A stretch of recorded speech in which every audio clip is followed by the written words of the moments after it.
জায়গায় বিক্রি করছস? জোরে ক। হ্যাঁ, কাগর নাম ঠিকানা জানাস?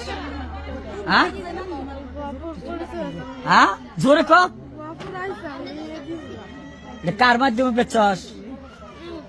হ্যাঁ, টিয়াল খাই? তোর সাথে কেউ ছিল না? কয়দিন আগে বেচছস? বৃহস্পতিবারে। বিক্রি করে কি কি কিনছেন? কি কি নাম বলেন? কি নাকের গয়না?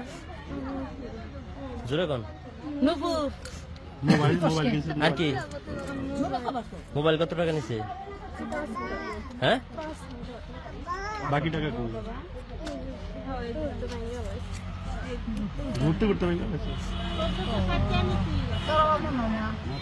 নগদ পাওয়া গেছে 1460 টাকা, 40,000 মতো।